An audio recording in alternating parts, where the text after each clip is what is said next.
अथ मृत्युंजय स्तोत्रम्। ओम नमो मृत्युंजयाय। नंदीकेश्वर उवाच।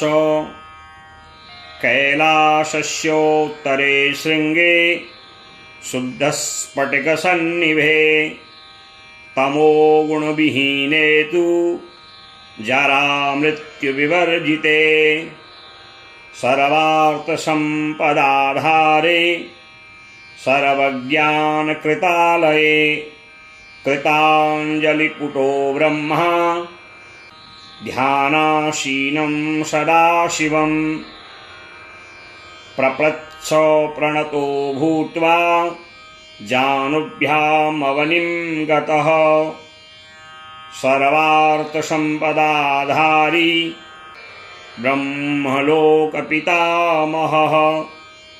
ब्रह्मोवाच केनोपायेन देवेश चिरायुर्लोमसो भवत् तन्मे ब्रूहि महेशान लोकानां हितकाम्यया।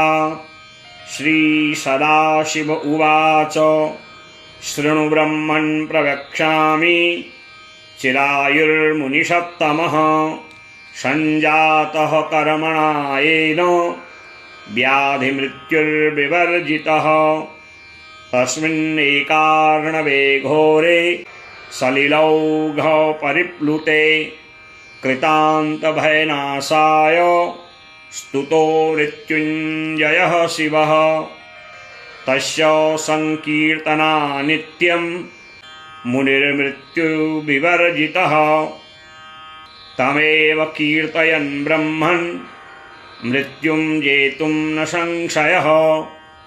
लोमश उवाच ॐ देवाधिदेव देवेश सर्वप्राणभृतां वर प्राणिनामपि नाथस्त्वं मृत्युञ्जय नमोऽस्तु ते। देहिनां जीवभूतोऽसि जीवो जीवस्य कारणं जगतां रक्षकस्त्वं वै मृत्युञ्जय नमोऽस्तु ते। हेमाद्रिशिखराकार सुधावीचिमनोहर पुण्डरीकपरं ज्योतिर्मृत्युञ्जय नमोऽस्तु ते। ध्यानाधार महाज्ञान सर्वज्ञानैककारण परित्रातासि लोकानां मृत्युञ्जय नमोऽस्तु ते। निहता येन मालेन सदेवासुरमानुषा गन्धर्वाप्सरसश्चैव सिद्धविद्याधरास्तथा साध्यावशवो रुद्रास्तथाश्विनिसुतादुभौ मरुतश्च दिशो नागाः स्थावरा जङ्गमास्तथा जितः सोऽपि त्वया ध्यान मृत्युञ्जय नमोऽस्तु ते। ये ध्यायन्ति परां मूर्तिं पूजयन्त्यमरादयः न ते मृत्युवशं यान्ति मृत्युञ्जय नमोऽस्तु ते। त्वमोङ्कारोऽसि वेदानां देवानां च सदाशिव आधारशक्तिः शक्तीनां मृत्युञ्जय नमोऽस्तु ते। स्थावरे जङ्गमे वापि यावत् तिष्ठति देहगः जीवत्यपत्यलोकोऽयं मृत्युञ्जय नमोऽस्तु ते। सोमसूर्याग्निमध्यस्थ व्योमव्यापिन सदाशिव कालत्रयमहाकाल मृत्युञ्जय नमोऽस्तु ते। प्रबुद्धे चाप्रबुद्धे च त्वमेव सदसज्जगत् सृष्टिरूपेण देवेश मृत्युञ्जय नमोऽस्तु ते। व्योम्नि त्वं व्योमरूपोऽसि तेजः सर्वत्र तेजसि ज्ञानिनां ज्ञानरूपोऽसि मृत्युञ्जय नमोऽस्तु ते।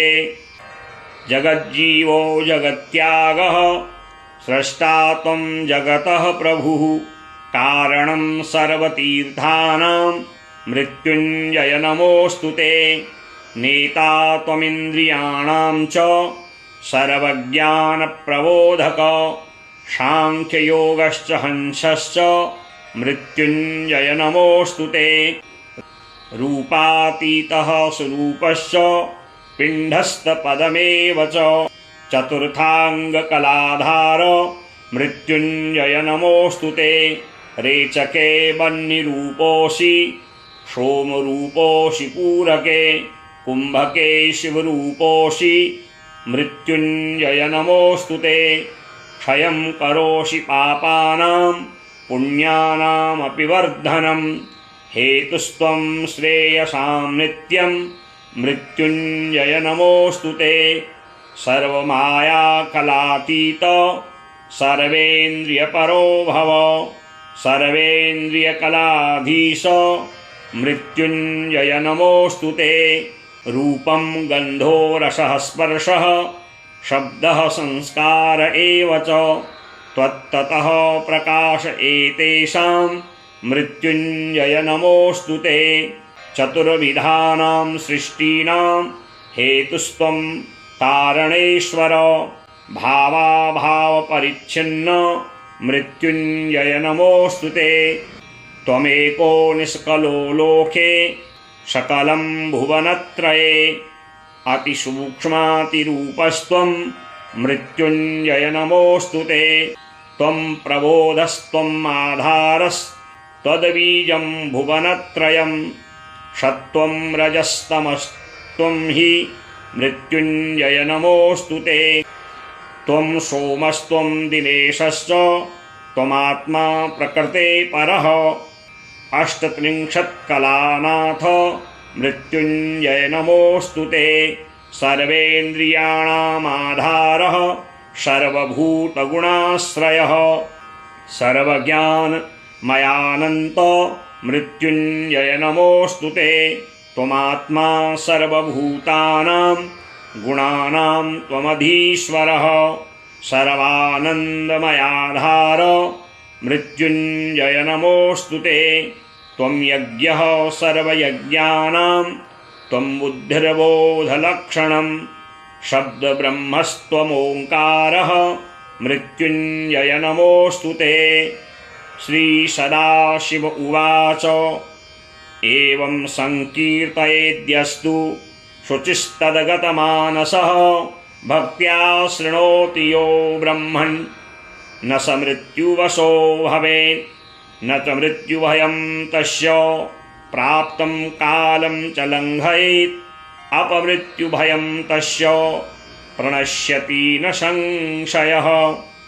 व्याधयो नो प्रपद्यन्ते नोपसर्गभयं भवेत् प्रत्यासन्नतरे काले सतैकावर्तने कृते मृत्युर्जायते तस्य रोगान् मुञ्चन्ति निश्चितं पञ्चम्यां वा दशम्यां वा पौर्णमास्यामथापि वा शतमावर्तयेद्यस्तु शतवर्षं सजीवति तेजस्वी बलसम्पन्नो लभते श्रियमुत्तमां त्रिविधं नाशयेत् पापं मनोवाक्कायसम्भवम् अविचाराणि सर्वाणि कर्माण्यथर्वणानि च क्षीयन्ते नात्र सन्देहो दुःखं स्वप्नश्च नश्यति इदं रहस्यं परमं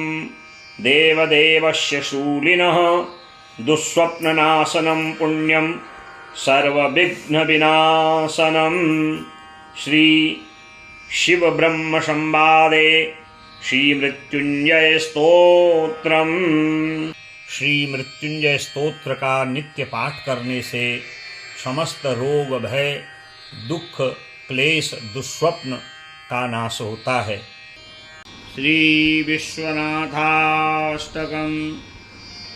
गंगातरंगरमणीयजटाकलापं गौरीनिरन्तरविभूषितवामभागं नारायणप्रणतमस्तुभ्यं प्रियमनङ्गमदापहारम् वाराणसीपुरपतिं भज विश्वनाथम् वाचामगोचरमनेकगुणस्वरूपम् वागीशविष्णुसुरसेवितपादपीठम् वामेन विग्रहवरेण कलात्रवन्तम् वाराणसीपुरपतिं भज विश्वनाथम् भूताधिपं भुजगभूषणभूषिताङ्गम् व्याघ्राजिदाम्बरधरं जटिलं त्रिनेत्रं पाशाङ्कुशाभयवरप्रदशूलपाणिं वाराणसीपुरपतिं भज विश्वनाथम् शीतांशुशोभितकिरीटविराजमानम् भाले क्षणानलविशोषितपञ्चबाणम् नागाधिपारचितभासुरकर्णपूरम् वाराणसीपुरपतिं भज विश्वनाथम् पञ्चाननं दुरितमत्तमतङ्गयानां नागान्तकं दनुजपुङ्गवपन्नगानां दावानलं मरणशोकजराटवीनां वाराणसीपुरपतिं भज विश्वनाथम् तेजोमयं सगुणनिर्गुणमद्वितीय मानन्दकन्दमपराजितमप्रमेयम् नागात्मकं सकलनिष्कलमात्मरूपम् वाराणसीपुरपतिं भज विश्वनाथम् आसां विहाय परिहृत्य परस्य निन्दां पापे मतिं च सुनिवार्य मनः समाधौ आदाय हृत्कमलमध्यगतं परेशं वाराणसीपुरपतिं भज विश्वनाथम् रागादिदोषरहितं स्वजनानुराग वैराग्यशान्तिनिलयं गिरिजासहायं माधुर्यधैर्यसुभगं गरलाभिरामं वाराणसीपुरपतिं भज विश्वनाथम् वाराणसीपुरपतेः स्तवनं शिवस्य व्याख्यातमष्टकमिदं पठते मनुष्यः विद्यां श्रियं विपुलसौख्यमनन्तकीर्तिं सम्प्राप्य देहविलये लभते च मोक्षं सम्प्राप्य देहविलये लभते च मोक्षम् विश्वनाथाष्टकमिदं यः पठेत् शिवसन्निधौ शिवलोकमवाप्नोति शिवेन सह मोदते। श्रीवेदव्यासरचितं विश्वनाथाष्टकं श्रीविश्वनाथः प्रीयताम्। शिव अष्टोत्तरशतनामानि शिवो महेश्वरः शम्भुः पिनाकी शशिशेखरः वामदेवो विरूपाक्षः कपर्दीनीललोहितः शङ्करः शूलपाणिश्च खट्वाङ्गी विष्णुवल्लभः क्षितिविष्टोऽम्बिकानाथः श्रीकण्ठो भक्तवत्सलः भवः सर्वस्त्रिलोकेशः क्षितिकण्ठः शिवाप्रियः उग्रः कपाली कामारी रन्धकासुरसूदनः गंगाधरो ललाटाक्षः कालकालः कृपानिधि भीमः परशुहस्तश्च मृगपाणिर्जटाधरः कैलासवासी कवची कठोरस्त्रिपुरान्तकः वृषाङ्को वृषभारूढो भस्मोद्धूलितविग्रहः श्यामप्रियः स्वरमयस्त्रयीमूर्तिरनीश्वरः सर्वज्ञः परमात्मा च सोमसूर्याग्निलोचनः